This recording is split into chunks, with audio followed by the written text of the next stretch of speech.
స్వచ్ఛ హైదరాబాద్ అంటూ సీఎం కేసీఆర్ చీపుర్లు పట్టుకొని హైదరాబాద్ అంతా తిరిగి నెల కూడా కాలేదు. ఇప్పుడు ఎక్కడ చూసినా చెత్తే దర్శనమిస్తోంది. ఊడ్చే వాళ్ళు లేరు. హడావిడి చేసిన వాళ్ళు అటువైపు కన్నెత్తి కూడా చూడడం లేదు. స్వచ్ఛ హైదరాబాద్ కాస్త చెత్త హైదరాబాద్గా మారింది. పక్షం రోజుల క్రితం వరకు తలతలలాడిన స్వచ్ఛ హైదరాబాద్ ఇప్పుడు చెత్త హైదరాబాద్గా మారిపోయింది.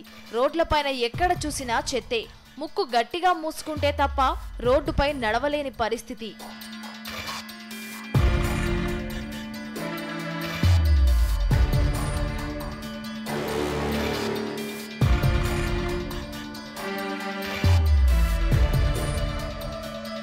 జీతాలు పెంచాలని, అవుట్ సోర్సింగ్ లో ఉన్నవారిని రెగ్యులరైజ్ చేయాలని కోరుతూ 4 రోజులుగా జీహెచ్ఎంసీ పారిశుద్ధ్య కార్మికులు సమ్మెబాట పట్టారు. ఊడ్చేవాళ్లు లేకపోవడం, చెత్త తీసుకెళ్లే వాహనాలు రోడ్డెక్కకపోవడంతో హైదరాబాద్ ఇలా మారిపోయింది. షాప్స్ ఇక్కడ చాలా మంది కస్టమర్స్ వస్తుంటారు, పెద్ద పెద్దలు వస్తారు, మున్సిపల్ డిపార్ట్మెంట్ వాళ్ళు వస్తుంటారు. ఇక్కడ వాళ్ళ అఫీషియల్స్ ఇక్కడే ఉన్నారు ఖాళీలో.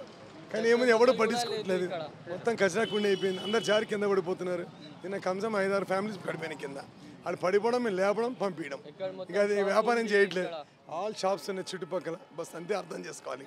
రంజాన్ కూడా ఉన్నాయి. అందరికీ చాలా ట్రబుల్. ఇట్లా ఉంటే బిజినెస్ మొత్తం లాస్ అవుతుంది. అందరికీ బిజినెస్ కూడా చాలా, మా బట్టల దందా ఉన్నాయి, అందరికీ లాస్.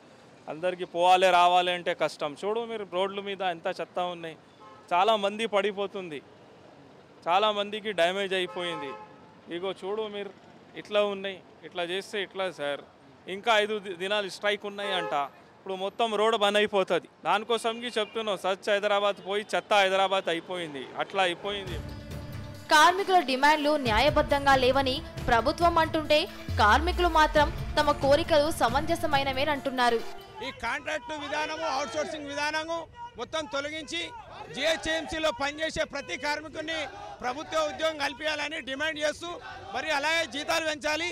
మొన్న ఆర్టీసీ సమ్మె చేస్తే 43% అంటే 44% చేశారు.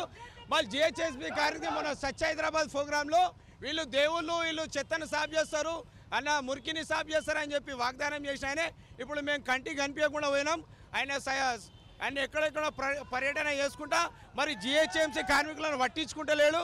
కావున జిహెచ్ఎంసీలో ఉండే కాంట్రాక్ట్ కార్మికులు అవుట్సోర్సింగ్ విధానాన్ని మొత్తం పర్మనెంట్ చేయాలని డిమాండ్ చేస్తూ మేము ఈ ర్యాలీని కొనసాగిస్తాం. ఇక ముందు కూడా ఇలాగే ఈ జిహెచ్ఎంసీ కార్మికులు రాష్ట్ర వ్యాప్తంగా కూడా మొత్తం ధర్నాలు చేస్తాం.